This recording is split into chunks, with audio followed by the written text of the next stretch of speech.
Na jednom zo seminárov pre starostov, miestnych podnikateľov, ale aj obyvateľov obce prezentovali príklad využitia miestnych zdrojov v Spišskom Hrhove.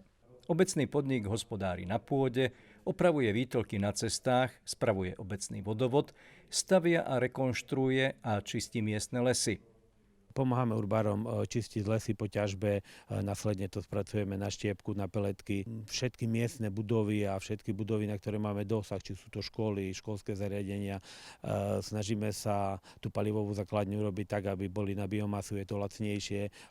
Obecná firma dodáva, obecná firma zamestnáva miestnych ľudí, zisk z obecnej firmy ide do obce. Myšlienka toho, že sú tu nejaké zdroje, ktoré sa dajú lepšie využívať aj v prospech tých ľudí, ktorí napríklad nemajú prácu a tie zdroje vlastne tu sú nevyužité, to je niečo, čo nie je nejak široko známe. Čiže v rámci projektu boli poskytované nielen nejaké všeobecné informácie, ale najmä boli prezentované existujúce príklady využívania miestnych zdrojov sociálneho alebo obecného podnikania. Viac ako 10% nášho príjmu dávame na energie. V chudobnejších regiónoch s nižšou mzdou je toto percento ešte vyššie. Súčasťou projektu Sunrise bola aj certifikácia peliet a brikiet v Turni nad Bodvou. Robia ich tu z miestnych zdrojov, zo slamy a z pilín. Využiť sa dá aj odpad z vykášania priekop či cintorínov. Obce môžu svojim obyvateľom pomôcť s takouto prevádzkou, v ktorej by si ľudia mohli vyrobiť palivo svojpomocne.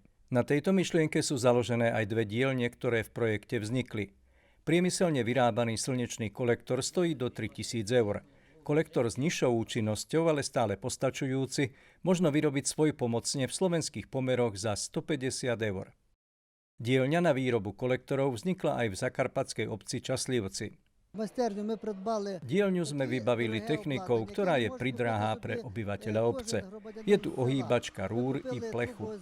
Máme tu aj zariadenie na meranie efektivity, aby sme zistili, nakoľko účinný je vyrobený kolektor. V dielni je všetko nevyhnutné na to, aby sme mohli kolektor vyrobiť od začiatku do konca. Dielňa poslúži obyvateľom dediny Časlivci i okolia, aby si teplú vodu v domoch mohli pripraviť lacnejšie ako doteraz. Projekt podporený z programu cezhraničnej spolupráce Maďarsko, Slovensko, Rumunsko, Ukrajina nepriamo upozorňuje na to, že ak sami nevyvinieme aktivitu, cudzia pomoc nám nebude veľmi platná.